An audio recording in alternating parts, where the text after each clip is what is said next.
What's up, guys? It's Josh Clough, one of the co-hosts of the Cleaver podcast. I want to say happy Thanksgiving to everyone this week. I'm doing Week 12 fantasy football stardom and situms. So, moving on to that, quarterbacks. Also, to let you guys know, I got a new dog. His name is Frankie. He's cool. So, yeah. Anyway, quarterbacks. Drew Brees. Start Drew Brees this week. He's going against the Atlanta Falcons Thursday night. That's the last Thanksgiving game of the week. So expect a nice offensive powerhouse game between Drew Brees and Matt Ryan. I think that Drew Brees might overtop the Falcons defense, who's been banged up in injuries this year. So Drew Brees should put up another 30 points or whatnot. The other guy is Lamar Jackson. I think he had a solid outing last week against the Bengals in his first NFL start. Uh, they they should have a easier game this week, but he's definitely someone to start. He's also really good on the run and whatnot. I think he had 100 rushing yards, so he's a good value to pick up if you guys haven't already. Sit him, Colt McCoy. He's the new Redskins starter quarterback for the rest of the season, unless they decide to switch out Mark Sanchez, which would even be more of a mistake. But he is going against the Dallas defense, which Dallas Cowboys is pretty good on Thanksgiving Day. So, and I don't trust Colt McCoy to lead the Redskins to a win. Definitely not a division rival who, in the thick of the playoff race now. And Dallas actually has a really good defense. So, don't start Colt McCoy. I wouldn't even pick him up this season. I don't care what guys. If you absolutely need a quarterback, whatnot, he is not a guy to pick up. The other guy is Marcus Mariota. He go against the Texans defense. The Texans defense is pretty good or whatnot. With J.J. Watt, Willis Merciless, and Jadon Clowney, they had a nasty defense. Marcus Mariota struggled against the Colts last week, who doesn't even have that great of a defense really, whatnot. So Marcus Mariota is very inconsistent, whatnot, and I think he'd be inconsistent against the division-leading 7-3 Houston Texans. Running backs, Nick Chubb, the Browns running back, going against the Bengals. Bengals has a really bad defense. They've been litting up the last couple weeks, whatnot. Nick Chubb should just run all over the Bengals defense, 100 yards, probably a touchdown. So watch for him, have a big day. The other guy is Pat Barber.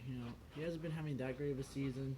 He's averaging under 4 yards a carry, but he does go against the 49ers defense, which they don't have that good of a defense. So for someone to keep on track to keep his job for next season, definitely Le'Veon Bell being a free agent and whatnot, he's going to try to do his best to keep his job. I expect a good game from him. Your sit-ems, Chris Carson against the Panthers. This is a big NFC showdown for the wild card race now. Seahawks are 5-5. The Panthers are 6-4.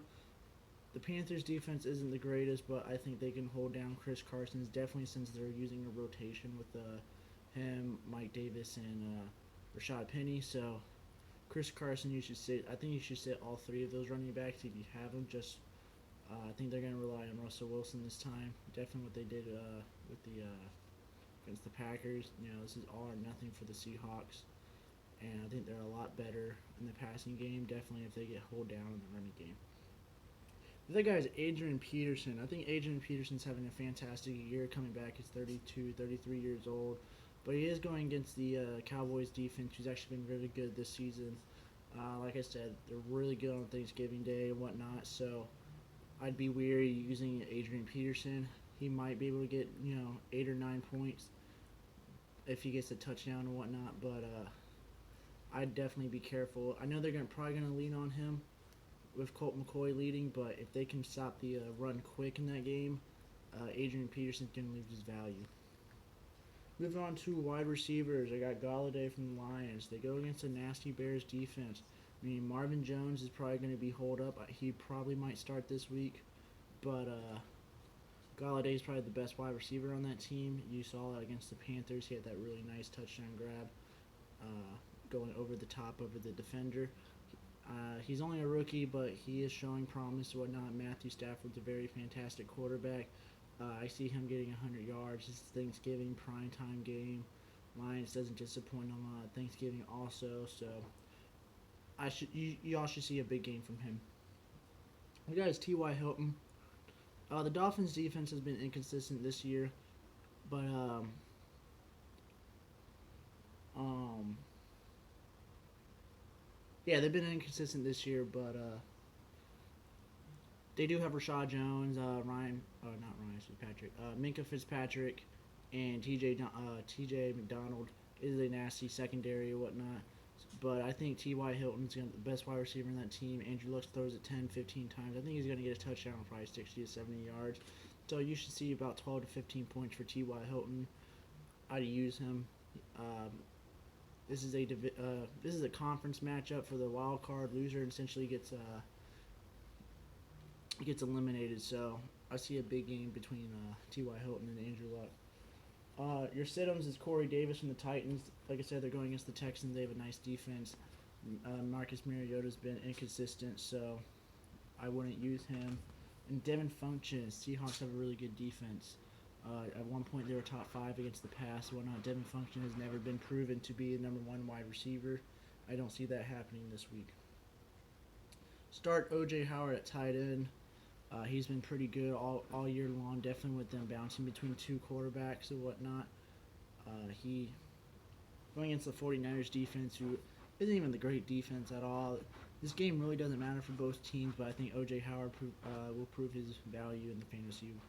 5-6 catches, 80 yards. He might get a touchdown and whatnot. But I'll sit Evan Ingram.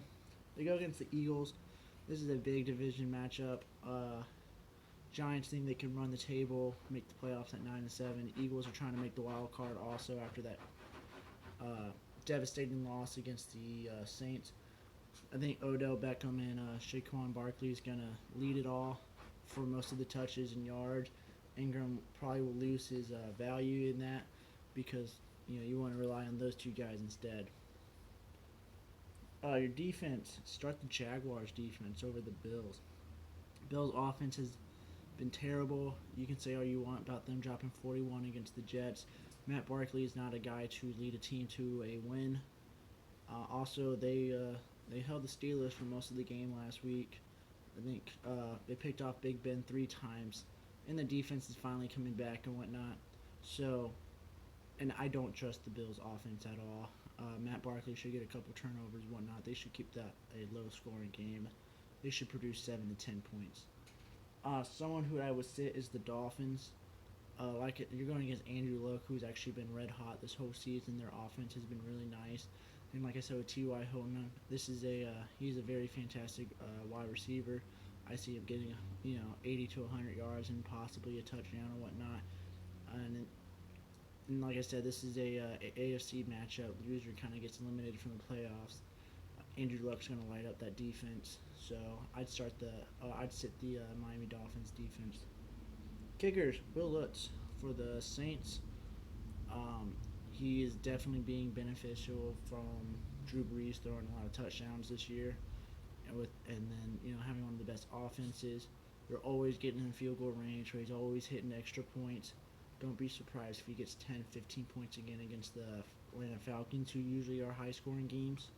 So keep that in mind if you guys did need a kicker. I know the Rams and Chiefs are on a bye, so if he is available, he's mostly taken in most leagues, but sometimes kickers are just out there.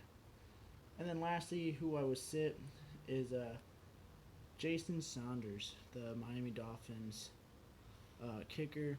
He had a very good game against the Packers, kicking 4 field goals.